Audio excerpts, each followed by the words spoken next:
주지스님, 그 아이는 사람이 아닌 것 같습니다. 저녁 예불이 끝난 대웅전 향내음보다 무겁게 내려앉은 정적을 깬 것은 해안 스님의 잠긴 목소리였다. 그의 목소리에는 차마 떨쳐내지 못한 공포와 경외가 뒤섞여 있었다. 지공 주지스님은 달아 반질반질해진 목탁을 내려놓고 천천히 돌아보았다. 그의 깊은 눈은 흔들림이 없었으나 해안의 창백한 얼굴을 보고는 미간에 옅은 주름을 새겼다. 해안 스님, 부처님 앞에서 할 말이 있고 못할 말이 있는 법입니다. 아니옵니다, 주지스님. 제 두 눈으로 똑똑히 보았습니다. 그 아이는 그 아이는. 해안은 차마 말을 잇지 못하고 입술만 파르르 떨었다. 이야기의 중심에는 8살 동자승 다마가 있었다. 오대산 깊은 골짜기에 자리한 작은 암자 백담사에 온 지 벌써 3년. 아이는 절에 온 첫날부터 지금까지 단 한마디도 입을 열지 않았다. 그저 맑고 깊은 눈으로 세상을 담을 뿐이었다. 사람들은 아이가 무건수행을 하는 것이라 여겼다. 8살의 나이에는 너무나도 가혹하고 기이한 수행이었지만 아이의 눈을 보고 있으면 누구도 감히 그 침묵을 깨라 말할 수 없었다. 아이의 침묵은 단순한 입의 닫힘이 아니라 온몸으로 뿜어내는 고요한 기운이었기 때문이다. 다마는 다른 동자승들과 어울리지 않았다. 아니, 어울리지 못했다. 아이들은 제잘거리고 뛰노는 것이 당연한 본성이었으나 다마는 언제나 홀로였다. 공양간 구석에서 묵묵히 제 몫의 바루를 비웠고 해가 뜨기 전 누구보다 먼저 일어나 법당을 쓸었으며 모두가 잠든 밤에는 홀로 법당에 앉아 조그만 그림자를 만들었다. 문제는 아이가 종종 사라진다는 것이었다. 처음에는 다들 산나무를 캐러 갔거나 다람쥐를 쫓아 숲으로 들어갔겠거니 대수롭지 않게 여겼다. 하지만 아이는 해가 진녘이면 어김없이 나타났고 옷에는 흙먼지 하나 묻어있지 않았다. 마치 이슬처럼 사라졌다가 바람처럼 나타나는 듯 했다. 그 기이함을 가장 먼저 알아챈 것은 해안이었다. 그는 몇 달 전부터 다마를 유심히 지켜보고 있었다. 아이의 행동은 동자승의 것이라기엔 너무나도 이질적이었다. 아이는 사람의 기척에 익숙하지 않은 들짐승처럼 항상 주위를 경계했고 바람의 냄새를 맡고 귀를 기울이는 듯한 모습을 보이곤 했다. 그리고 무엇보다 그 눈빛. 8살 아이의 것이라고는 믿을 수 없을 만큼 깊고 고요한 눈은 마치 수천 년 묵은 고목의 나이테를 들여다보는 듯한 착각을 불러일으켰다. 결국 해안은 결심했다. 오늘 새벽 예불이 끝나자마자 다마가 또다시 홀로 절을 나서는 것을 보고 그는 조용히 그 뒤를 밟았다. 다마의 걸음은 아이의 것이 아니었다. 소리 없이 나뭇잎을 밟고 미끄러운 이끼를 밟아도 조금의 흐트러짐이 없었다. 마치 오랫동안 산의 일부였던 것처럼 아이는 숲에 자연스럽게 스며들었다. 해안은 숨을 죽이고 혹여나 제 육중한 몸이 내는 소리에 아이가 달아날까봐 온 신경을 곤두세웠다. 한참을 올랐을까. 인적이 끊긴 깊은 숲속 햇살이 겨우 스며드는 작은 공터에 다다랐을 때 다마는 걸음을 멈췄다. 그리고 해안은 제 눈을 의심했다. 어디선가 잿빛 그림자들이 스르륵 나타났다. 하나 둘 어느새 67마리의 거대한 늑대들이 아이의 주위를 둘러싸고 있었다. 굵은 목덜미, 날카로운 송곳니, 그리고 어둠 속에서 서늘하게 빛나는 황금빛 눈동자. 금방이라도 목덜미를 물어뜯을 듯한 흉포한 맹수들이었지만 늑대들은 아이에게 조금의 적이도 보이지 않았다. 오히려 그들은 충성스러운 호위 무사처럼 아이를 중심으로 원을 그리며 조용히 엎드렸다. 그리고 그 중심에서 다마는 가장 편안한 얼굴로 가부좌를 틀고 앉아 눈을 감았다.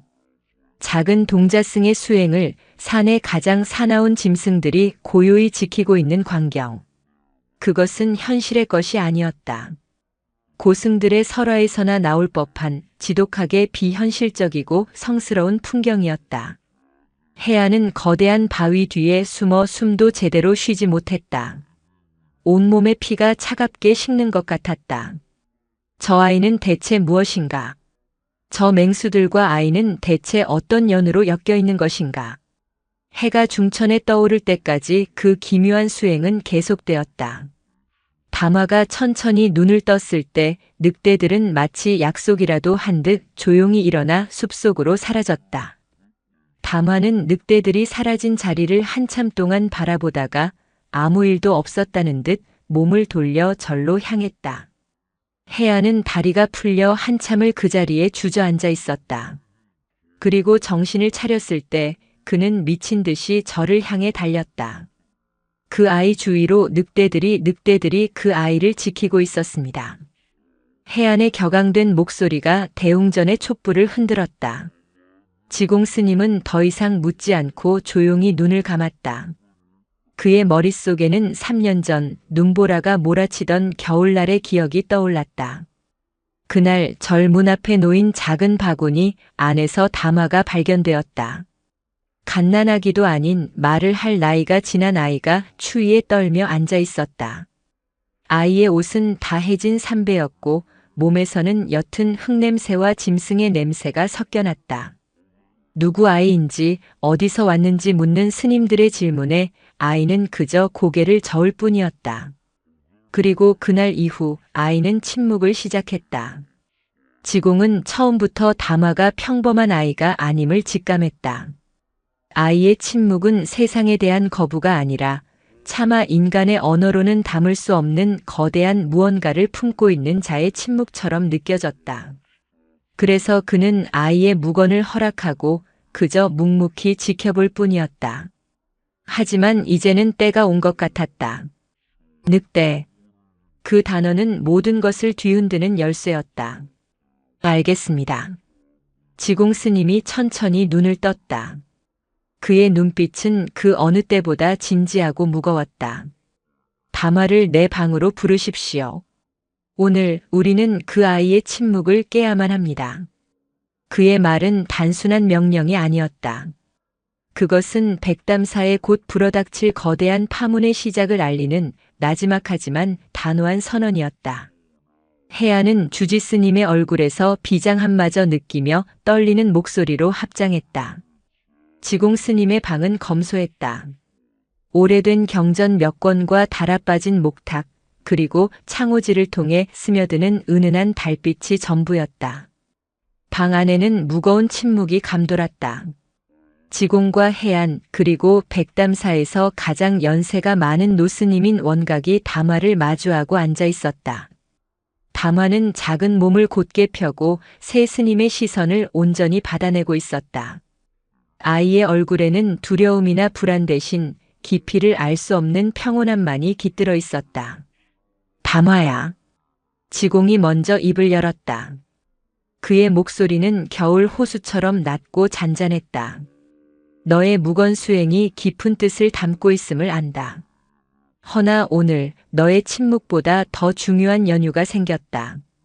부디 너를 위해 그리고 우리 모두를 위해 입을 열어주었으면 하는구나. 지공의 눈은 아이에게 강요하는 것이 아니라 간절히 청하고 있었다. 해안과 원각은 마른 침을 삼키며 아이의 입술만 쳐다보았다. 과연 3년 만에 저 작은 입에서 어떤 소리가 나올 것인가. 시간이 더디게 흘렀다. 방 안의 촛불이 1번, 2번, 3번 흔들렸다. 다마는 조용히 눈을 감았다. 마치 아주 먼 곳의 기억을 혹은 다른 세상의 언어를 힘겹게 길어 올리는 듯 했다. 다시 천천히 눈을 떴을 때 아이의 눈동자는 달빛을 받아 유난히 깊고 슬프게 빛났다. 그리고 마침내 아주 작은 목소리가 정적을 깨고 흘러나왔다. 오랫동안 사용하지 않아 조금은 갈라졌지만 더없이 맑고 투명한 소리였다. 그들은 저의 가족입니다. 순간 새 스님은 숨을 멈췄다. 가족이라는 단어가 그토록 무겁고 생경하게 들릴 줄은 몰랐다. 해안이 놀라 되물었다. 가족이라니? 늑대들이 너의 가족이란 말이냐? 다마는 고개를 끄덕였다. 아이는 더듬거리지 않았다. 오히려 오랜 세월 동안 하고 싶었던 이야기를 마침내 꺼내놓는 사람처럼 차분하고 담담하게 말을 이었다.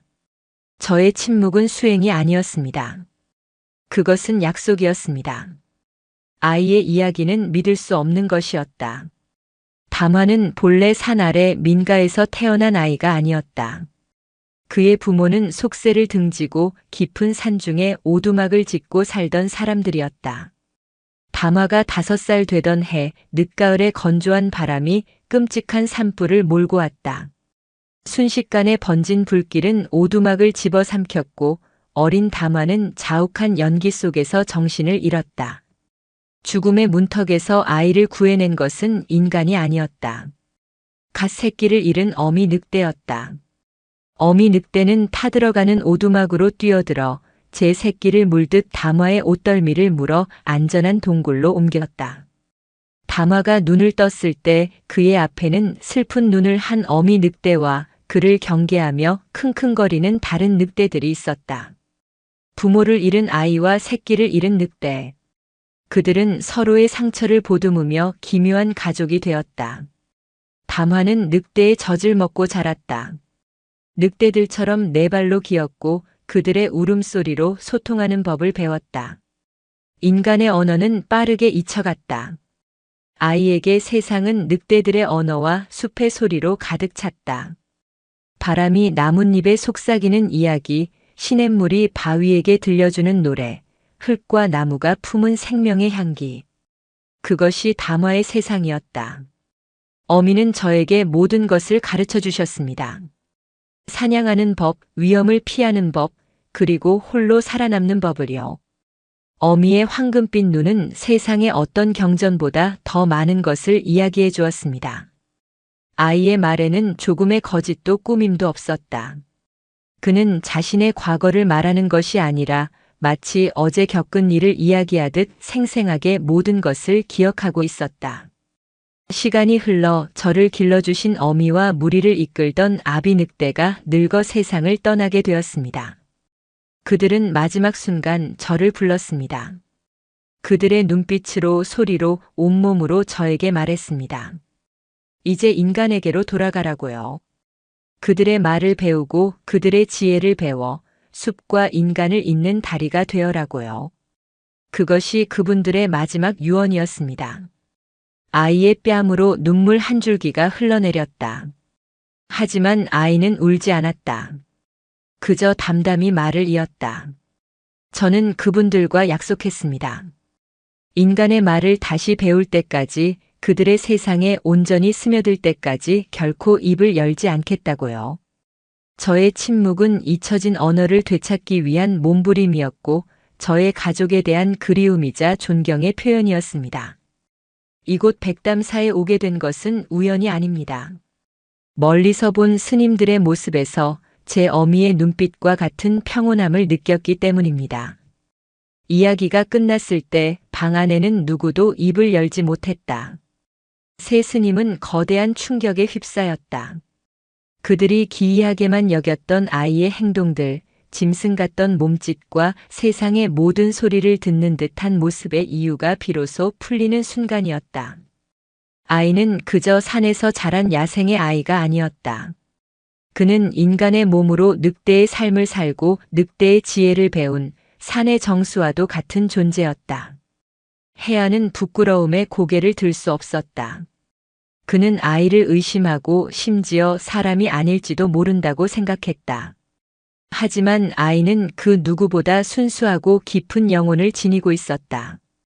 원각 노스님은 마른 손으로 눈가를 훔치며 나직이 의졸였다. 일체유심조 모든 것은 마음먹기에 달렸거늘. 늙은 중이 어린 스승에게 한 수 배우는구나. 그렇다. 스승. 이 순간 8살 동자승 담화는 더 이상 보살펴야 할 어린아이가 아니었다. 그는 3명의 늙은 스님들에게 어쩌면 이 세상 전체에 인간과 자연이 어떻게 공존해야 하는지를 온몸으로 보여주는 살아있는 경전이자 스승이었다. 지공은 자리에서 일어나 아이의 앞에 조용히 엎드려 큰 절을 올렸다.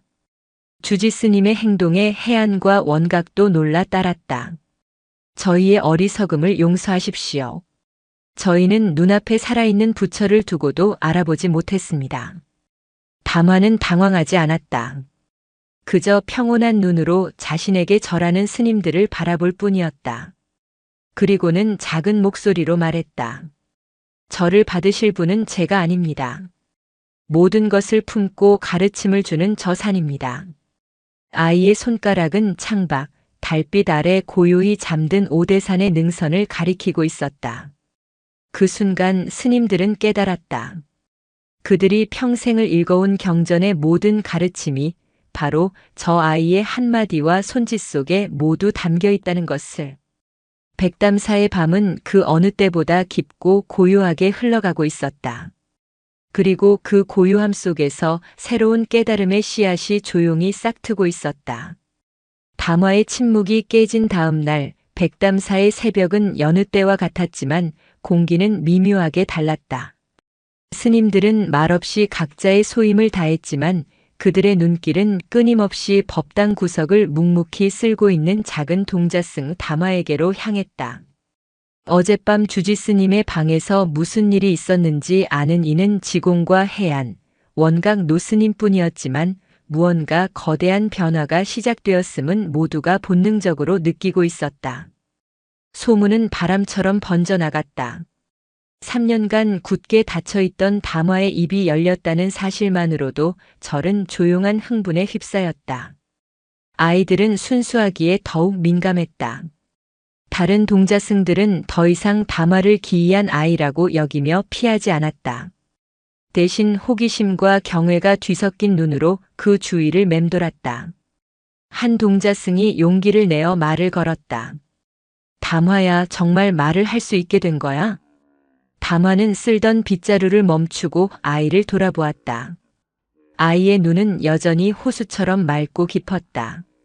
담화는 고개를 끄덕이고는 마당 한 구석, 바위 틈에 위태롭게 피어난 작은 들국화를 가리키며 나지막이 말했다. 저 꽃도 말을 하고 있어. 그것이 담화가 다른 스님들에게 건넨 첫마디였다. 동자승은 무슨 뜻인지 몰라 고개를 갸웃거렸지만 멀리서 그 모습을 지켜보던 지공 스님의 입가에는 옅은 미소가 피어올랐다. 아이는 이미 가르침을 시작한 것이다. 그날 아침 공양이 끝난 후 지공은 모든 스님을 대웅전 앞으로 불러 모았다. 오늘부터 우리는 새로운 수행을 시작할 것입니다. 스님들의 얼굴에 의아함이 스쳤다. 지공은 담화를 돌아보며 말을 이었다. 우리는 평생을 이 산에 기대어 살면서도 정작 이 산에 대해 아는 것이 너무나도 적었습니다. 경전 속 활자에만 매달려 살아있는 법문을 보지 못했습니다. 오늘 담화 스님이 우리를 이끌어 줄 것입니다. 우리는 담화 스님을 따라 산을 오르며 그동안 듣지 못했던 산의 법문을 들을 것입니다. 담화 스님. 주지 스님의 입에서 나온 그 호칭에 모두가 놀랐다. 8살 동자승에게 스님이라는 존칭을, 그것도 사찰의 모든 대중 앞에서 공식적으로 붙인 것은 파격적인 일이었다. 해안과 원각을 제외한 스님들은 웅성거렸지만 지공의 단호한 눈빛에 인해 잠잠해졌다. 담화는 앞장서서 산길로 접어들었다. 그 뒤를 지공과 스님들이 줄지어 따랐다. 늘 다니던 익숙한 길이었지만 담화의 뒤를 따르는 길은 전혀 다른 세상처럼 느껴졌다. 담화는 길을 걷지 않았다. 그는 산의 일부가 되어 움직였다. 아이는 이따금 걸음을 멈추고 손가락으로 무언가를 가리켰다. 스님들이 보기에는 그저 평범한 풀포기였지만 담화의 설명이 더해지면 그것은 전혀 다른 의미로 다가왔다. 이 풀은 상처의 피를 멈추게 합니다. 입 뒤에 작은 가시가 있어 자신을 지킵니다. 하지만 그 가시 아래 가장 부드러운 곳에 약을 품고 있습니다. 또 한 번은 바위 아래를 가리켰다. 검은 다람쥐의 집입니다. 곧 비가 올 것을 알고 도토리를 높은 곳으로 옮겨두었습니다. 짐승들은 사람보다 먼저 하늘의 뜻을 압니다. 담화의 말에는 꾸밈이 없었다. 그는 그저 자신이 보고 듣고 아는 것을 말할 뿐이었다. 하지만 그 말 한마디 한마디는 스님들의 마음에 날카로운 죽비처럼 내리꽂혔다. 그들은 평생 불린문자를 이야기하면서도 정작 글과 말에 갇혀 있었다. 하지만 저 작은 아이는 온몸으로, 온 존재로 자연의 언어를 읽고 소통하고 있었다. 저것이야말로 살아있는 경전이 아니고 무엇인가. 해안은 특히나 감회가 새로웠다. 며칠 전 두려움과 의심을 품고 몰래 밟았던 이 길을 이제는 가르침을 구하는 제자의 마음으로 걷고 있었다. 아이의 작은 등 뒤로 펼쳐지는 숲은 더 이상 미지의 공간이 아니었다. 온갖 생명이 조화롭게 어우러진 거대한 법당이었다. 숲이 깊어질수록 스님들의 표정에는 조금씩 불안감이 서리기 시작했다. 다마가 이끄는 길은 스님들이 한 번도 가보지 못한 낯선 곳이었다. 나무들은 더욱 빽빽해졌고 어디선가 짐승의 울음소리가 낮게 들려왔다. 마침내 다마는 며칠 전 해안이 숨어서 지켜보았던 바로 그 공터에서 걸음을 멈췄다. 스님들은 긴장하며 주위를 둘러보았다. 그때 다마가 하늘을 향해 고개를 들고 입을 열었다. 인간의 언어가 아니었다. 깊고 낮은 울림, 바람소리 같기도 하고 짐승의 울음소리 같기도 한 기묘한 소리가 아이의 목에서 흘러나왔다. 그것은 부름이었다. 얼마 지나지 않아 숲의 그림자 속에서 황금빛 눈동자들이 하나둘 나타나기 시작했다. 스님들은 경악했다. 자신들의 눈앞에 나타난 것은 설화 속에서나 듣던 거대한 늑대 무리였다. 날카로운 이빨과 다부진 근육, 야생의 흉포함이 온몸에서 뿜어져 나왔다. 젊은 스님 몇몇은 비명을 지를 뻔한 것을 간신히 참았고 모두의 얼굴은 하얗게 질려 있었다. 그들은 자신도 모르게 뒷걸음질치며 염주를 쥔 손에 힘을 주었다. 하지만 다마는 태연했다. 아이는 마치 오랜만에 만난 형제들을 대하듯 가장 앞장서서 걸어 나온 거대한 늑대의 목을 부드럽게 쓰다듬었다. 늑대는 아이의 손길에 제 머리를 비비며 낮게 킁킁거렸다. 경계심과 위협으로 가득했던 늑대들의 눈빛은 다마와 함께 있자 신기할 정도로 부드럽게 누그러졌다. 공포에 질린 스님들을 돌아보며 다마가 입을 열었다. 그의 목소리는 작았지만 숲 전체를 울리는 힘이 있었다. 두려워하지 마십시오. 아이는 늑대의 등을 쓰다듬으며 말을 이었다. 이들은 저를 길러주신 가족이며 이 산의 수호자입니다. 이들은 이유 없이 생명을 해치지 않습니다. 그들이 경계하는 것은 오직 하나, 당신들의 마음속에 있는 두려움뿐입니다. 다마의 시선이 스님 한 명 한 명에게 머물렀다. 두려움은 당신들의 마음속에 있는 것입니다. 숲은 그 마음을 비출 뿐입니다. 당신들이 마음속에 칼을 거두면 이들도 이빨을 드러내지 않을 것입니다. 세상 모든 것이 그러합니다. 그 순간 스님들은 마치 머리를 세게 얻어맞은 듯한 충격을 받았다. 그들은 늑대를 두려워하고 있었다. 하지만 아이의 말처럼 늑대들이 그들에게 적의를 보인 것은 아니었다. 그들 스스로가 늑대는 흉포한 맹수라는 고정관념과 공포심을 가지고 있었고 그 마음이 늑대들을 더욱 위협적인 존재로 만들고 있었던 것이다. 모든 것은 내 마음이 만들어낸 허상, 일체유심조.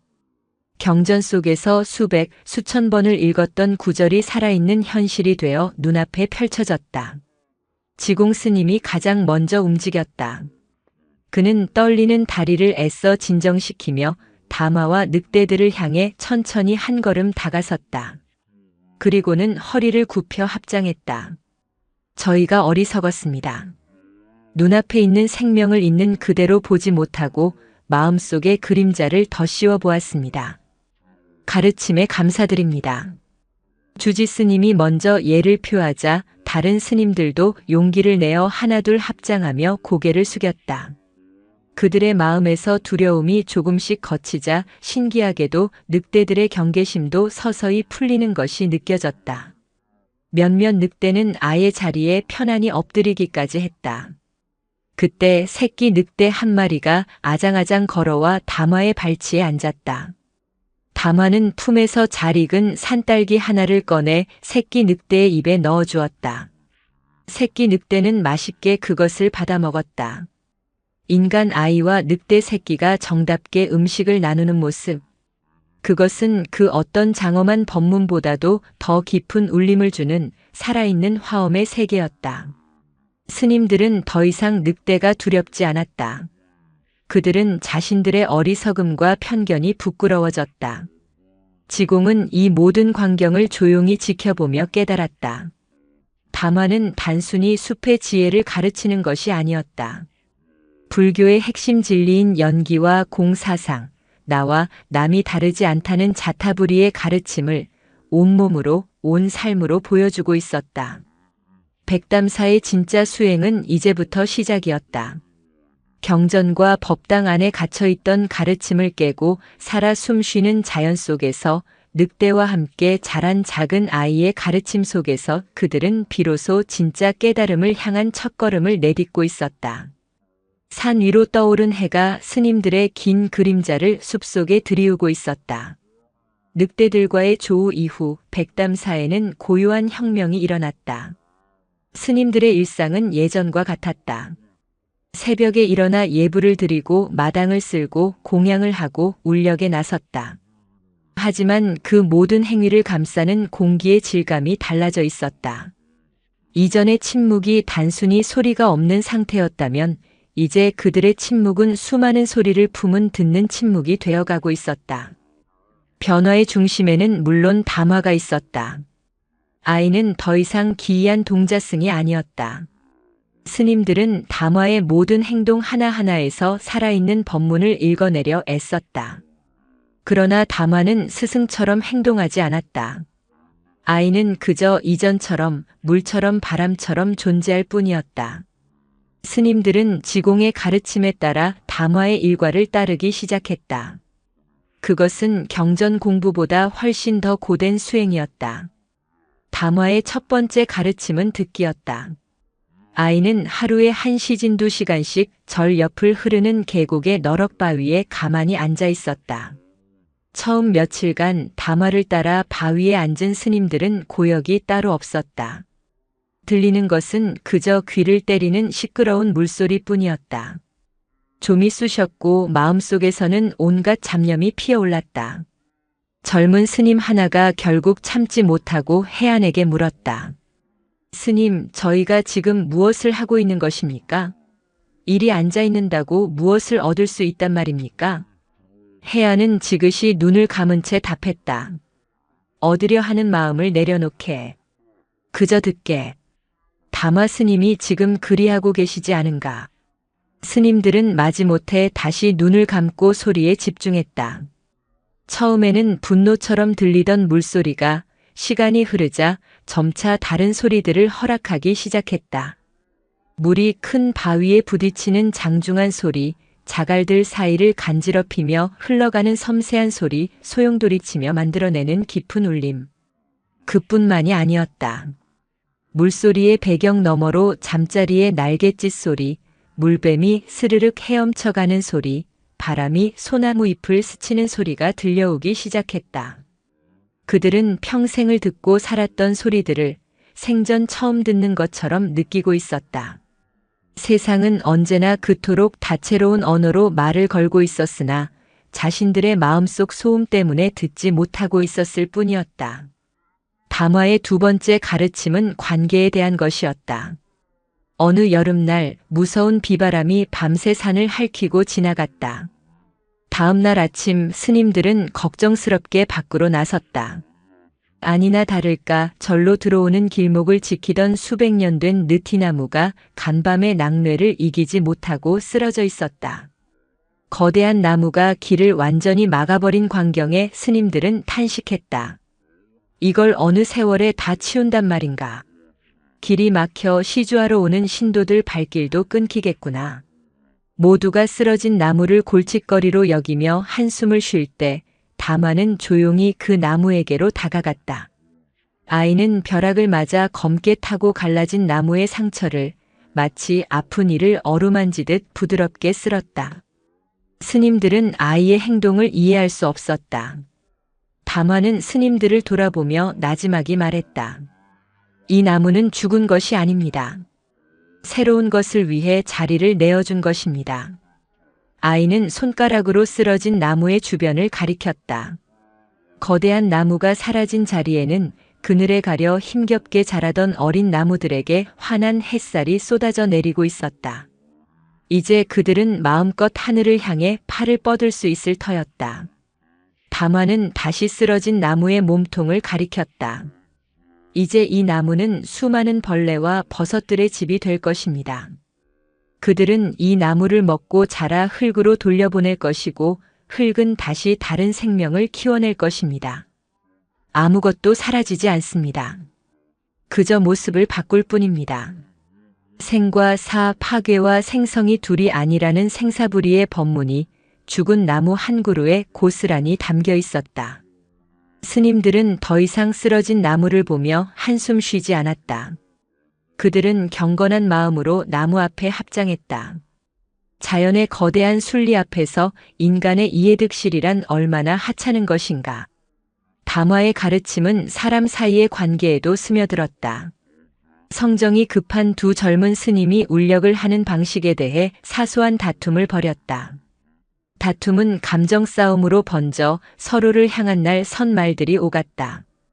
지공은 그들을 불러 꾸짖는 대신 조용히 담화에게 데려갔다. 오늘 하루 담화 스님을 시봉하며 묵언하게. 두 스님은 마지못해 담화의 뒤를 따랐다. 담화는 그들을 데리고 법당 뒤뜰 처마 밑으로 갔다. 그곳에는 제비 한 쌍이 부지런히 새끼들에게 먹이를 물어다 주고 있었다. 담화는 그저 그 앞에 조용히 앉을 뿐이었다. 두 스님도 어쩔 수 없이 그 옆에 앉아 제비 가족을 지켜보았다.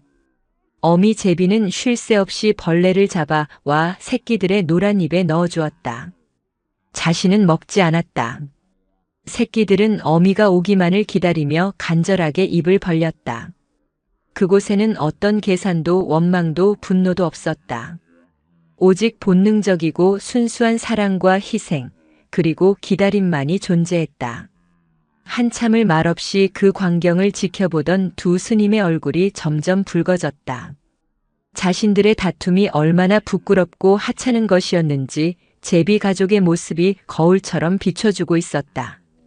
그들은 서로의 얼굴을 쳐다보지 못했다. 그들의 마음을 가득 채웠던 분노와 이기심이 처마 및 작은 생명들의 몸짓 앞에서 눈 녹듯 쓰러지고 있었다. 저녁 예불 시간 두 스님은 법당에서 서로를 마주보고 조용히 합장하며 고개를 숙였다. 어떤 말도 필요 없었다. 진정한 참회와 화해는 언어 너머에 있었다. 그날 밤 해안은 등불 아래서 자신의 일지에 이렇게 적었다.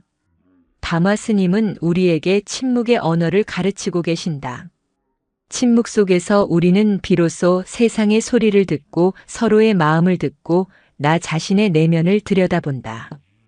진정한 법문은 경전 속에 있는 것이 아니라 바람 소리에, 쓰러진 나무에, 지저귀는 새들 속에, 그리고 침묵하는 우리 마음 속에 있었다. 산이 경전이요, 담화 스님이 그 길을 가리키는 손가락이다. 백담사의 스님들은 그렇게 소리 없는 가르침 속에서 하루가 다르게 깊어지고 있었다. 가을이 깊어지고 오대산이 오색 단풍으로 타오르던 어느 날 백담사의 고요를 깨는 불청객이 찾아왔다.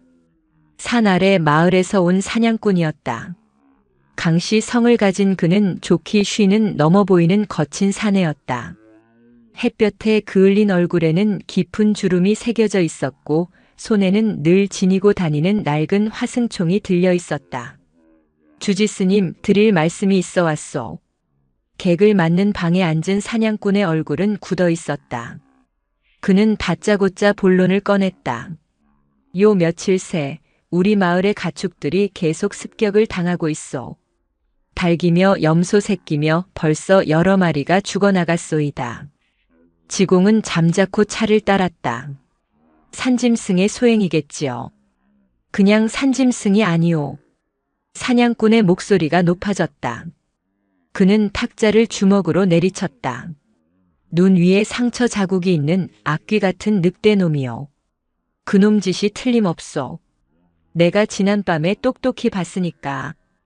그놈이 이 산 깊은 곳에 사는 것 같으니 스님들의 허락을 받아 산에 덫을 좀 놓아야겠소. 눈 위에 상처 자국. 그 말을 듣는 순간 옆에서 조용히 차 시중을 들던 해안의 심장이 쿵 내려앉았다. 담화의 늑대 가족, 그 무리의 우두머리이자 담화가 형님이라 부르던 바로 그 늑대에게 오래된 싸움의 흔적인 깊은 상처가 왼쪽 눈 위에 선명하게 나 있었기 때문이다. 사냥꾼의 분노는 속세의 논리였다. 피해를 입었으니 가해자를 찾아 벌을 내려야 한다는 당연하지만 무자비한 논리. 스님들은 이제 갓 배우기 시작한 산의 법과 인간 세상의 법 사이에서 거대한 갈등에 직면했다. 그때 문 밖에서 조용히 서 있던 담화가 방 안으로 들어왔다. 아이는 사냥꾼의 말을 모두 듣고 있었다. 늘 평온하기만 하던 아이의 얼굴에 처음으로 뚜렷한 감정의 파문이 일었다. 그것은 슬픔이었고 분노였으며 깊은 고통이었다. 아이는 작은 주먹을 자신도 모르게 꽉 쥐고 있었다. 지공은 담화의 흔들리는 눈빛을 보고 마음을 정했다. 그는 사냥꾼을 향해 고개를 저었다. 덫을 놓는 것은 아니 될 말입니다. 이 산의 모든 생명은 백담사가 보살펴야 할 존재들입니다. 스님, 저놈들은 부처님 말씀이나 알아듣는 축생이 아니란 말이오. 내 재산이 축나고 있는데 절에서는 가만히 앉아 염불이나 외고 있겠단 말이오. 사냥꾼은 벌컥 화를 냈다. 지공은 흔들리지 않았다. 그는 이 또한 담화가 주는 또 다른 가르침의 시작임을 직감했다. 강포수, 노여움을 가라앉히시오. 폭력은 더 큰 폭력을 낳을 뿐입니다. 부디 사흘만 제게 시간을 주십시오.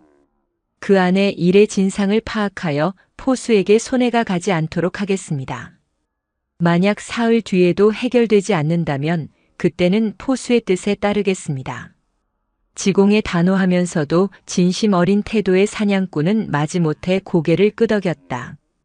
그는 화승총을 고쳐들고 씩씩거리며 산을 내려갔다.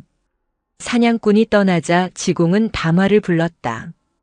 담화 스님, 우리에게 진실을 보여주십시오. 담화는 말없이 고개를 끄덕였다. 담화와 지공 그리고 해안은 곧장 산을 올랐다. 하지만 그들이 향한 곳은 늑대들의 소굴이 아니었다. 담화는 사냥꾼의 마을이 있는 산의 반대편 능선으로 그들을 이끌었다. 가축들이 습격당했다는 현장이었다. 염소 우리 주변에는 처참한 흔적이 남아 있었다. 담화는 그 자리에 쪼그려 앉아 오랫동안 땅을 살폈다. 냄새를 맡고 발자국을 더듬고 핏자국이 흩뿌려진 방향을 가늠했다. 아이의 모습은 노련한 사냥꾼 그 자체였다. 한참 동안 현장을 살핀 담화는 사냥꾼이 미처 발견하지 못한 것을 찾아냈다. 늑대의 발자국이 분명했지만 건강한 늑대의 것이 아니었다. 한쪽 발을 심하게 저는 듯 발자국의 깊이와 간격이 불규칙했다. 담화는 그 절뚝이는 발자국을 따라 조용히 숲으로 들어갔다. 발자국은 얼마 가지 않아 끊기고 이어지기를 반복했다. 힘겹게 움직인 흔적이 역력했다. 마침내 덤불이 우거진 작은 동굴 앞에서 담화는 걸음을 멈췄다. 그리고 그 안에서 스님들은 진실과 마주했다. 그것은 담화의 형님 늑대가 아니었다. 다른 무리에서 쫓겨난 듯한 늙고 병든 늑대 한 마리가 신음하며 쓰러져 있었다. 털은 윤기를 잃고 푸석했으며 앙상하게 마른 몸에는 상처가 가득했다. 이빨은 대부분 닳아 무뎌져 있었다. 더 이상 날쌘 사슴이나 멧돼지를 사냥할 힘이 없어 가장 손쉬운 먹잇감인 인간의 가축을 노렸던 것이다. 그것은 아기의 찬 학살이 아니라 죽음을 앞둔 늙은 생명의 처절한 몸부림이었다. 사냥꾼이 말한 악귀는 그저 굶주리고 고통받는 늙은 짐승일 뿐이었다. 그때 지공 스님의 입에서 나직한 은조림이 흘러나왔다. 증오란 증오로서는 결코 사라지지 않는다. 오직 사랑으로만 사라질 뿐이다. 부처님 말씀이 틀림없구나. 사냥꾼의 분노와 증오로는 이 문제의 근원을 결코 해결할 수 없었다. 오직 상황을 꿰뚫어 보는 지혜와 고통받는 생명에 대한 연민만이 진정한 해결책을 가져올 수 있었다. 늙은 늑대의 다리는 오래전에 방치된 낡은 덫에 걸려 퉁퉁 부어오른 채 썩어가고 있었다. 늑대는 고통스러운 눈으로 침입자들을 바라보며 마지막 힘을 다해 희미하게 으르렁거렸다. 담화는 그 고통스러운 눈을 가만히 마주 보았다. 아이의 맑은 눈동자가 지공을 향했다. 그 눈빛은 소리 없는 질문을 던지고 있었다. 이 고통을 우리는 어찌해야 합니까? 그것은 한 생명의 무게를 묻는 산 전체의 무게를 짊어진 듯한 무거운 질문이었다. 스님들은 생사의 기로에 선 늙은 늑대와 그 앞에 선 작은 아이를 보며 자신들이 배운 모든 경전의 가르침을 시험받고 있음을 깨달았다. 바로 그때였다. 그들의 등 뒤에서 나뭇가지가 부러지는 소리와 함께 씩씩거리는 거친 숨소리가 들려왔다. 지공의 만류에도 불구하고 결국 그들을 따라온 사냥꾼 강씨였다. 그는 손에 든 화승총을 고쳐 잡으며 동굴 안에 늙은 늑대를 발견하고는 이글거리는 눈으로 소리쳤다. 저놈이었구나. 내 이놈의 가죽을 벗겨. 사냥꾼이 화승총의 조준기를 늑대에게 겨누는 순간 작은 그림자가 그의 앞을 막아섰다. 담화였다. 아이는 어떤 무기도 없이 그저 두 팔을 벌리고 늙고 병든 늑대와 사냥꾼 사이를 가로막았다. 위협적인 말도 애원하는 표정도 없었다. 그저 작은 몸으로 산처럼 굳건하게 서 있을 뿐이었다. 아이의 눈빛은 사냥꾼을 꾸짖는 것이 아니라 마치 그의 분노를 온몸으로 끌어안으려는 듯 깊고 슬픈 연민으로 가득 차 있었다. 비켜라, 꼬마야. 죽고 싶지 않으면 비키란 말이다. 사냥꾼이 고함을 쳤지만 담화는 미동도 하지 않았다. 팽팽한 긴장감이 감도는 가운데 지공이 조용히 입을 열었다. 그의 목소리는 쇠를 울리는 범종처럼 낮고 장중했다. 강포수, 그 총을 거두시오. 포수가 찾던 원수는 저 짐승이 아니오. 포수와 저 짐승, 그리고 우리 모두의 진짜 원수는 바로 고통이라는 놈입니다. 어찌하여 고통받는 자에게 더 큰 고통을 주어 그 업을 깊게 하려 하시오? 궤변이오. 저놈이 내 재산을 물어갔소. 보시오, 강포수. 해안이 늑대의 덫에 걸린 다리를 가리켰다. 저 짐승은 이미 스스로 벌을 받고 있소. 굶주림과 부상, 늙음이라는 고통 속에서 죽어가고 있단 말이오. 포수의 복수가 과연 저 짐승이 겪는 고통보다 더 큰 위안을 줄 수 있겠소? 사냥꾼은 순간 말문이 막혔다. 그때 지공의 신호를 받은 담화가 숲을 향해 다시 한번 그 기묘한 부름의 소리를 냈다. 잠시 후 숲의 어둠 속에서 번뜩이는 눈동자들이 나타났다.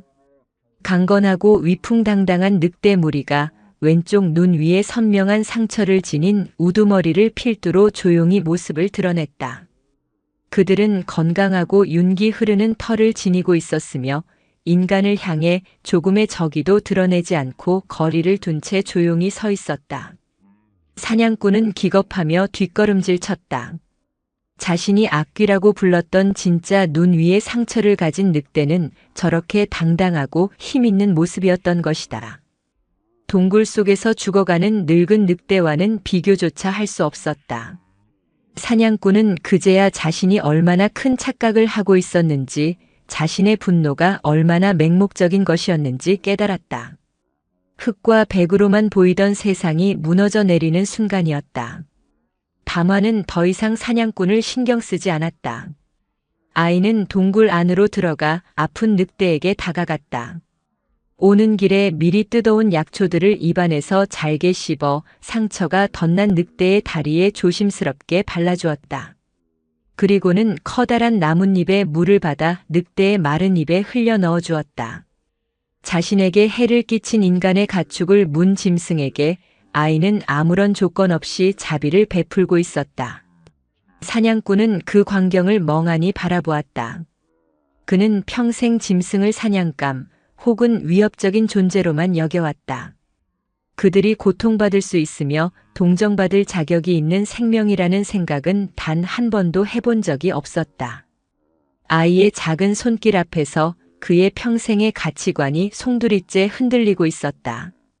담화의 보살핌 속에서 늙은 늑대는 마지막 신음소리를 내뱉고는 조용히 눈을 감았다. 고통으로 일그러졌던 얼굴이 한결 편안해져 있었다. 담화는 죽은 늑대의 눈을 조용히 쓸어 감겨주었다. 아이의 얼굴에는 큰 슬픔 대신 자연의 순리를 받아들이는 듯한 담담함이 어려 있었다. 이것이 산의 법도입니다. 아이가 조용히 말했다.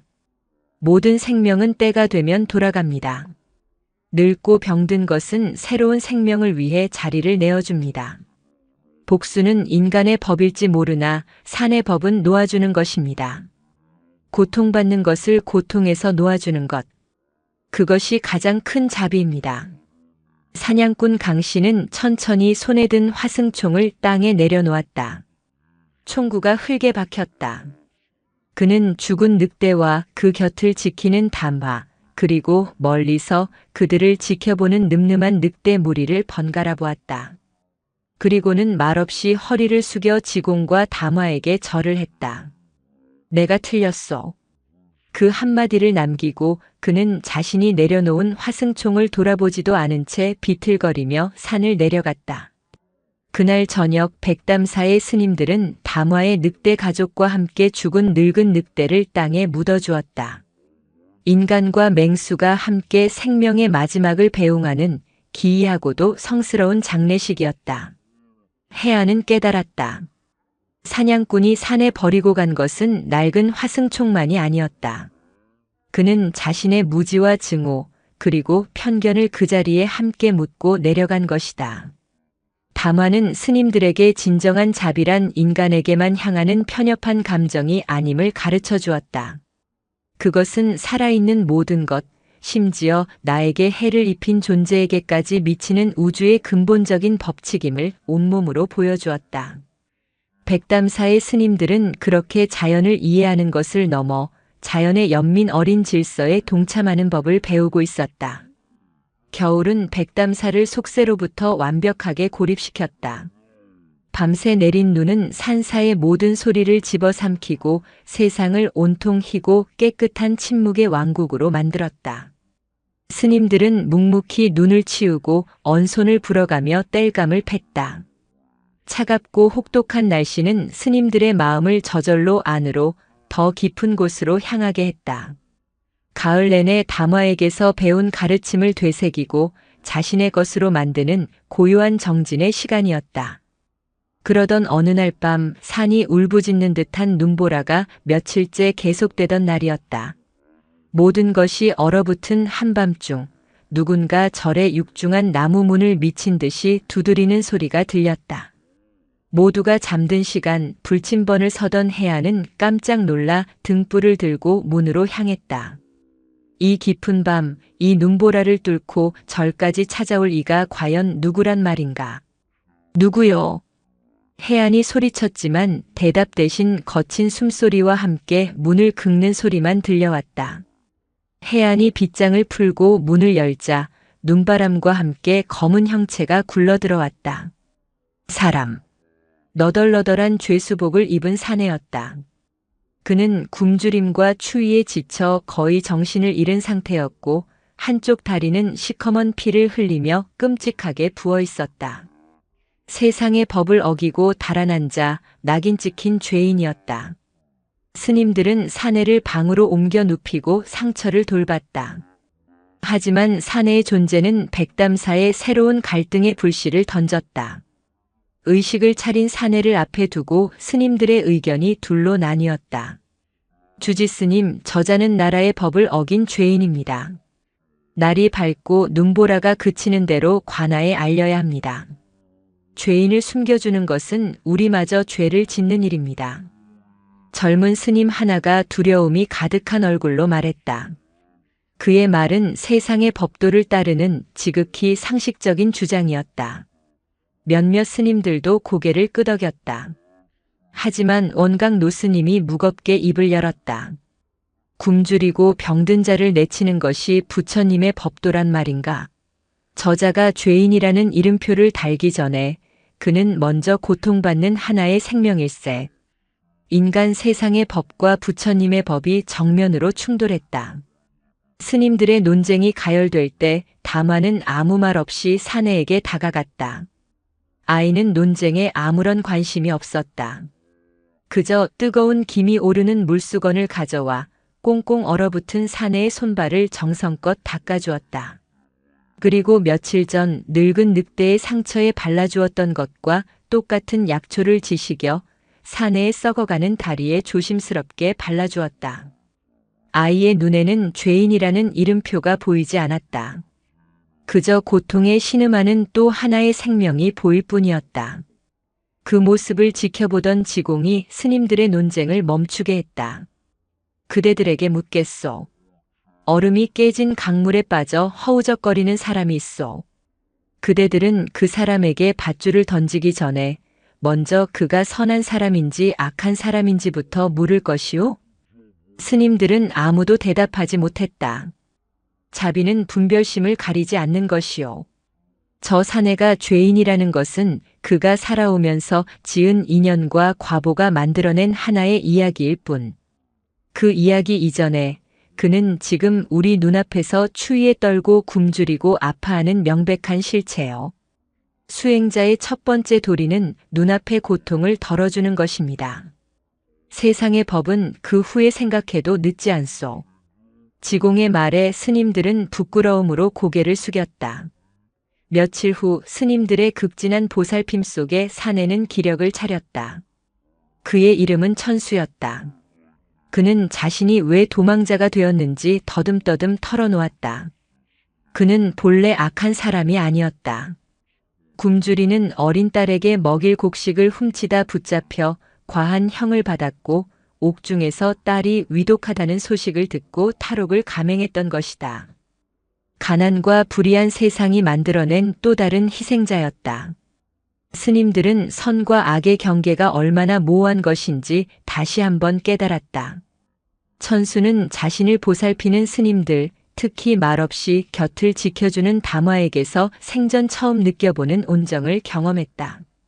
세상은 그를 죄인이라 손가락질했지만 이곳의 스님들은 그를 그저 한 명의 아픈 사람으로 대했다. 특히 담화는 천수의 마음 깊은 곳을 울렸다. 아이는 어떤 편견도 없이 그저 맑은 눈으로 자신을 바라봐 주었다. 담화의 그 눈빛 앞에서 천수는 자신이 죄인이라는 사실조차 잊게 되었다. 길고 길었던 눈보라가 마침내 그쳤다. 산 아래 마을로 가는 길이 희미하게나마 열렸다. 천수에게 선택의 시간이 다가왔다. 다시 눈 덮인 산속으로 몸을 숨겨 도망자의 삶을 이어갈 것인가, 아니면 스스로 관아로 돌아가 죗값을 치를 것인가. 스님들 또한 선택해야 했다. 그를 숨겨줄 것인가 아니면 세상의 법을 따를 것인가. 모두가 침묵에 잠겨 있을 때 지공이 담화에게 물었다. 담화 스님, 이럴 때 산은 우리에게 무엇을 가르쳐 줍니까? 담화는 방 안에서 고통과 번민에 휩싸인 천수를 한 번, 그리고 창밖에 눈부신 설산을 한 번 바라보았다. 그리고는 조용히 입을 열었다. 겨울이 가면 봄이 옵니다. 하지만 언 땅의 얼음이 녹으려면 차가운 자신을 햇살 아래 그대로 드러내야 합니다. 그것은 시와 같은 비유였지만 그 안에 담긴 뜻은 명백했다. 도망은 영원한 겨울 속에 자신을 가두는 것. 진정한 봄을 맞이하기 위해서는 자신의 모든 것을 햇살 아래 드러내는 용기가 필요하다는 의미였다. 담화의 말은 천수의 운명뿐만 아니라 백담사 전체가 나아갈 길을 비추는 등불과도 같았다. 담화의 말은 방 안의 무거운 공기를 가르는 죽비 소리와 같았다. 지공은 천수를 바라보며 아이의 말을 풀이해 주었다. 햇살이란 자신의 업을 정면으로 마주하는 것이요. 도망치는 것은 두려움이라는 겨울 속에 스스로를 계속 가두는 일입니다.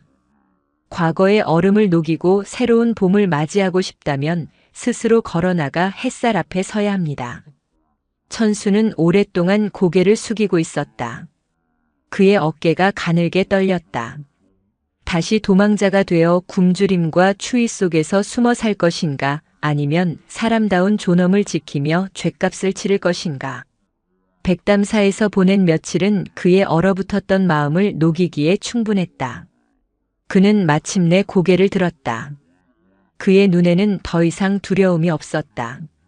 스님, 제가 가겠습니다. 제 발로 관아에 가겠습니다. 그의 결심에 스님들은 숙연해졌다. 지공은 천수의 손을 잡으며 말했다. 혼자 가게 하지는 않겠소. 내가 함께 가겠소. 주지스님이 직접 죄수와 동행하겠다는 말에 해안을 비롯한 스님들은 경악했다. 그것은 사찰 전체의 명운을 건 위험한 일이었다. 하지만 지공의 뜻은 단호했다. 떠나기 전 다마가 천수에게 다가와 손에 무언가를 쥐어주었다. 계곡에서 주운 오랫동안 물살에 달아 동글동글해진 작은 조약돌이었다. 아이는 아무 말도 하지 않았다. 그저 맑은 눈으로 천수를 바라볼 뿐이었다. 천수는 그 조약돌을 부서져라 꽉 쥐었다. 산사의 조건 없는 자비가 담긴 작지만 무거운 선물이었다. 지공과 천수가 눈 덮인 산길을 내려가는 여정은 그 자체로 하나의 수행이었다. 천수가 지은 죄의 무게만큼이나 한 걸음 한 걸음이 힘들고 위태로웠다. 지공은 길을 걸으며 천수에게 부처님의 법을 설파하지 않았다. 대신 그의 아픈 딸에 대해 물었고 그의 고단했던 삶에 대해 귀 기울여 주었다. 스승과 죄수가 아니라 한 인간 대 인간으로서의 소통이었다. 마침내 도착한 관아는 발칵 뒤집혔다. 탈옥수가 스스로 제 발로, 그것도 존경받는 노스님과 함께 돌아왔다는 사실은 전대미문이 사건이었다. 관졸들은 칼을 빼들고 험악한 분위기를 만들었지만 지공과 천수의 너무나도 평온하고 당당한 모습에 오히려 압도당했다. 포도대장 앞에 선 지공은 천수의 죄를 변명하지 않았다.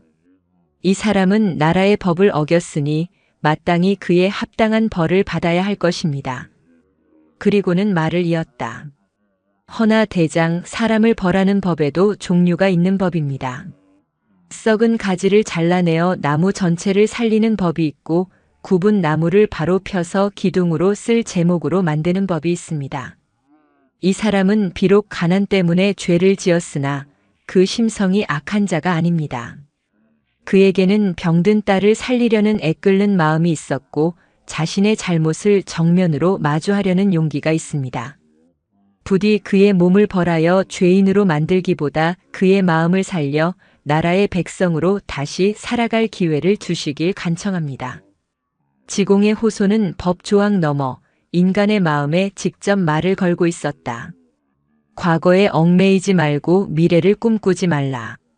오직 현재의 순간에 집중하라. 부처님께서는 이리 가르치셨습니다. 이 사람이 과거의 죄에서 벗어나 지금 이 순간 올바른 선택을 하려 합니다. 부디 관용을 베풀어 그 길을 열어주시옵소서. 포도대장은 법대로만 일을 처리하는 강직한 인물이었지만 지공의 깊은 연민과 천수의 진실된 눈빛에 마음이 흔들렸다. 그는 즉답을 피한 채 천수를 하옥시키되 이전처럼 가혹하게 대하지 말 것을 명했다. 지공은 관아를 나와 멀리 눈 덮인 백담사가 있는 산을 올려다보았다. 그는 산의 법, 즉 자비의 법을 인간 세상으로 가지고 내려왔다. 이제 그 씨앗이 이 차가운 땅에서 싹을 틔울 수 있을지는 세상 사람들의 마음에 달려 있었다. 그가 할 수 있는 일은 거기까지였다. 백담사의 주지스님이 탈옥수를 변호했다는 소문은 작은 마을의 삽시간에 퍼져나갔다. 어떤 이들은 지공의 자비를 칭송했지만 또 어떤 이들은 범죄자를 두둔했다며 사찰을 비난했다. 고요하기만 하던 백담사는 좋든 싫든 세상의 이야깃거리가 되었다. 스님들은 자신들을 향한 세상의 수군거림에 마음이 흔들렸지만 지공은 그저 묵묵히 그 또한 지나갈 바람이라 여길 뿐이었다. 하지만 그들이 세상에 던진 자비의 돌멩이는 예상치 못한 파문을 일으키기 시작했다. 첫 번째 메아리는 관아로부터 왔다. 천수를 신문하던 포도대장은 지공의 말이 마음에 남아 그의 사건을 다시 면밀히 조사했다. 그리고 과연 그의 죄에 비해 형이 지나치게 무거웠으며 딱한 사정이 있었음을 알게 되었다. 그는 법을 바꿀 수는 없었지만 상부에 올리는 보고서에 천수의 정상과 자발적인 귀환을 상세히 기록하여 최대한의 선처를 호소했다. 한 사람의 마음속에 심어진 자비가 또 다른 사람의 마음을 움직인 것이다. 두 번째 메아리는 뜻밖의 인물에게서 왔다. 사냥꾼 강씨였다. 그는 수레에 쌀과 소금, 무말랭이 같은 겨울 식량을 가득 싣고 낑낑대며 절을 찾아왔다. 그는 절에 큰 절을 올리며 말했다. 스님, 소문은 들었소이다. 스님들께서 그 불쌍한 사내를 거두셨다는 얘기도, 주지 스님께서 그를 위해 관아까지 가셨다는 얘기도. 그 얘기를 듣고 큰 깨달음을 얻었소. 그는 자신이 쓰던 낡은 화승총을 팔았다고 했다. 그 돈으로 이 식량을 마련했다고 했다. 스님과 저 어린 다마 스님께서 제게 가르쳐 주셨지요. 모든 것은 연결되어 있다고. 내가 늑대에게 총구를 겨누던 잔인함이나 세상의 법이 그 사내에게 휘두른 잔인함이나 그 뿌리는 다르지 않다는 것을 깨달았소. 이제는 죽이는 인연이 아니라 살리는 인연을 좇고 싶소이다. 사냥꾼 강씨는 그날 이후 백담사의 가장 신실한 후원자가 되었다. 담화의 존재 역시 조용한 파문을 일으켰다. 늑대와 함께 걷는 동자승에 대한 신비로운 이야기는 아이들 사이에 영웅담처럼 퍼져나갔다. 아이들은 더 이상 백담사가 있는 깊은 산을 두려워하지 않았다. 종종 산기슭까지 올라와 담화가 나타나기를 기다렸다. 담화는 아이들을 만나면 경전을 가르치지 않았다.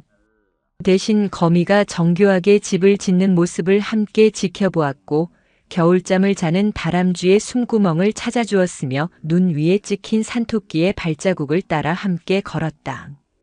아이들은 말보다 더 큰 가르침 속에서 생명을 존중하고 자연을 경외하는 법을 배웠다. 담화는 다음 세대의 마음에 산의 법도를 심고 있었다. 마침내 천수에 대한 최종 판결이 내려왔다. 지공의 탄원과 포도대장의 보고서가 받아들여져 그의 형기는 이례적으로 크게 줄어들었다. 그뿐만이 아니었다. 그의 사연을 전해들은 마을의 한 약재상이 그의 딸에게 약을 지어 보냈고 시장의 한 상인이 그의 아내에게 일자리를 주었다. 한 사람에게 베푼 자비가 공동체 전체를 움직이는 기적을 만들어낸 것이다. 그 소식이 전해진 날 저녁 백담사의 스님들은 조촐한 축하 대신 저녁 예불에 더 큰 정성을 쏟았다. 그들의 독경 소리는 그 어느 때보다 깊고 멀리 울려 퍼졌다. 그들은 이제야 보살의 길이 무엇인지 어렴풋이 알 것 같았다. 산속에 홀로 앉아 깨달음을 구하는 것이 아니라 세상의 고통 속으로 직접 걸어 들어가 함께 아파하고 길을 비춰주는 것이라는 사실을. 예불이 끝난 후 지공과 담화는 법당 툇마루에 앉아 저 멀리 골짜기에 반짝이는 마을의 불빛들을 바라보았다. 예전에는 아득하게만 느껴졌던 속세의 불빛이 이제는 왠지 모르게 가깝고 따스하게 느껴졌다. 우리는 절의 고요를 지키기 위해 산문을 굳게 닫아야 한다고 생각했다. 허나 진정한 평화는 문을 열고 세상의 아픔을 보듬었을 때 찾아오는구나. 지공이 나직이 은졸였다. 담화는 같은 불빛을 바라보며 아이답지 않은 깊은 목소리로 말했다. 산의 메아리는 산으로 돌아오고 골짜기의 메아리는 골짜기로 돌아옵니다. 스님들의 마음이 골짜기로 내려가니 골짜기의 마음이 산으로 올라왔습니다. 신성한 산과 세속적인 마을 사이의 경계는 본래 존재하지 않았다. 그저 마음이 오고 가는 길만이 있을 뿐이었다. 백담산은 더 이상 고립된 섬이 아니었다. 세상을 향해 가장 따뜻한 메아리를 울리는 살아있는 심장이 되어가고 있었다. 혹독했던 겨울이 물러가고 산이 연두빛 새 생명으로 기지개를 켜자 백담사에도 완연한 봄이 찾아왔다. 겨우내 얼어붙었던 계곡이 우렁찬 소리를 내며 흐르기 시작했고 곳곳에서 진달래와 삼벚꽃이 앞다투어 꽃망울을 터뜨렸다. 그 생명의 환희는 비단 산천 초목에만 국한된 것이 아니었다. 백담사는 이제 더 이상 잊힌 산사가 아니었다. 마을 사람들에게 그곳은 지친 마음을 잠시 쉬어갈 수 있는 영혼의 안식처가 되었다.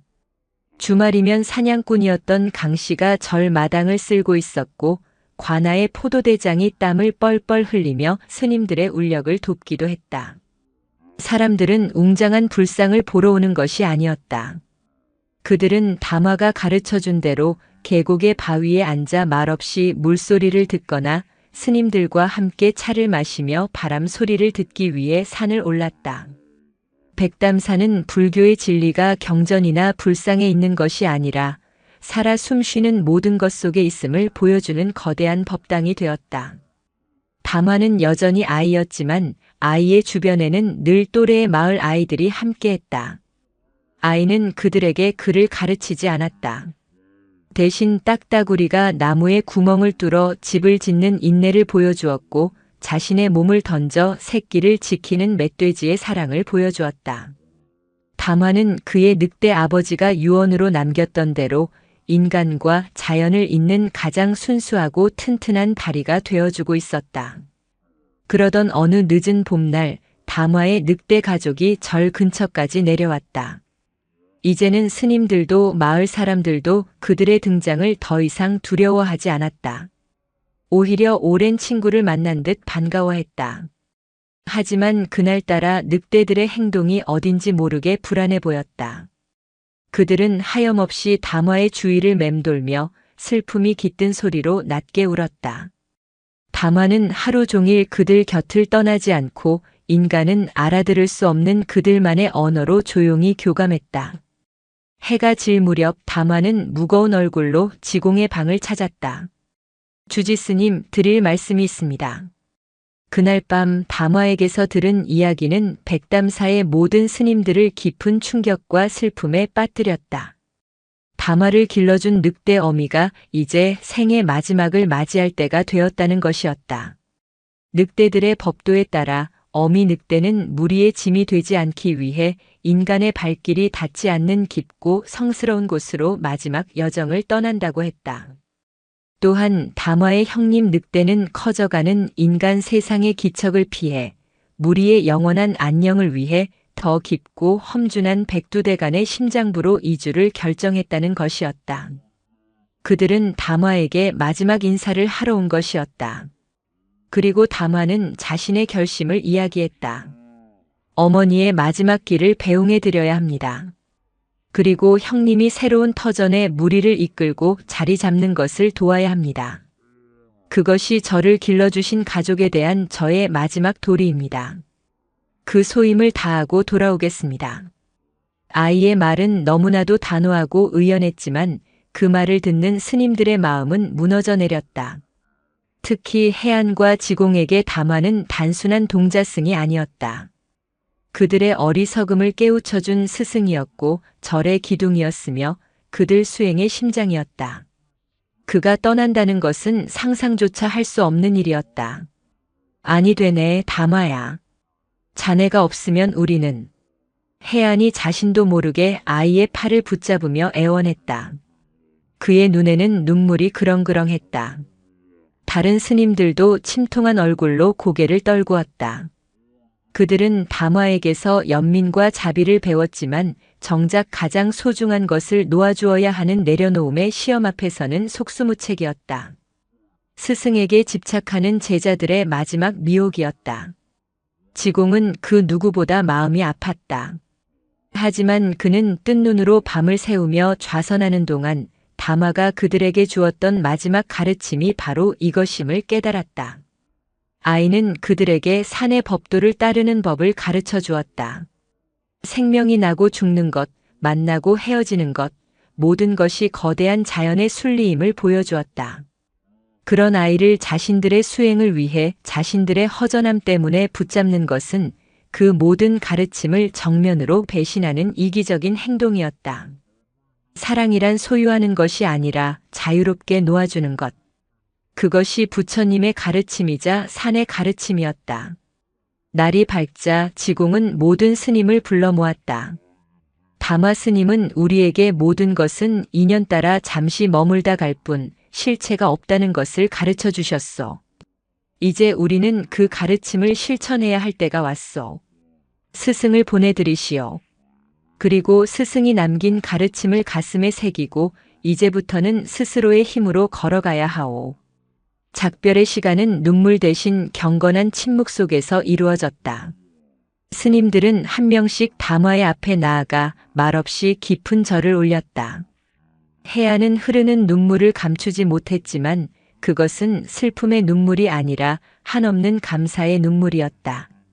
처음 아이를 요물이라 의심했던 자신이 이제는 그 앞에서 깨달음을 얻은 보살을 배웅하고 있었다. 그때 소식을 듣고 달려온 천수가 절 마당으로 들어섰다. 그는 이제 관아의 허락을 받아 마을에서 아내, 그리고 건강을 되찾은 딸과 함께 살고 있었다. 그는 담화에게 다가와 겨울 내내 품에 지녔던 조약돌을 아이의 손에 돌려주었다. 스님께서 주신 이 온기 덕분에 새로운 삶을 살게 되었습니다. 이제는 스님께 돌려드립니다. 담화는 환하게 웃으며 그 돌을 다시 천수의 손에 꼭 쥐어주었다. 이 돌은 제가 드린 것이 아닙니다. 본래부터 아저씨의 마음속에 있던 산입니다. 잊지 마십시오. 담화는 마지막으로 지공에게 큰 절을 올리고 뒤도 돌아보지 않은 채 산문을 나섰다. 그러자 약속이라도 한 듯 숲의 경계선에서 늑대들이 하나둘 모습을 드러냈다. 아이는 자연스럽게 그들의 무리 속으로 걸어 들어갔다. 소년과 늑대들. 그들은 푸르른 실록 속으로 산의 깊은 심장 속으로 조용히 사라져갔다. 스님들은 그 모습이 보이지 않게 될 때까지 오랫동안 그 자리에 서 있었다. 텅 빈 마당에는 깊은 침묵만이 남았다. 하지만 그것은 더 이상 아무것도 없는 공허한 침묵이 아니었다. 그 안에는 수많은 가르침과 깨달음이 충만하게 담겨 있었다. 지공은 천천히 몸을 돌려 담화가 처음 그들에게 듣는 법을 가르쳐 주었던 계곡으로 향했다. 스님들도 말없이 그의 뒤를 따랐다. 그들은 늘 앉던 너럭바위에 자리를 잡고 조용히 눈을 감았다. 싸아. 계곡물 소리가 들려왔다. 하지만 그 소리는 예전과 달랐다. 담화가 곁에 없었지만 그들은 이제 물소리 속에서 담화의 목소리를 들었다. 바람 소리 속에서 아이의 가르침을 들었고 지저귀는 새소리 속에서 아이의 미소를 보았다. 담화는 떠났지만 그의 가르침은 이제 산 전체에 그리고 스님들 한 명 한 명의 마음속에 살아 숨쉬고 있었다. 스승은 떠났다. 이제 그들의 진짜 수행이 시작된 것이다. 백담사에는 더 이상 늑대와 함께 걷는 동자승이 없었다. 이제는 모든 스님들의 마음속에 거대한 산이 걷고 있었기 때문이다.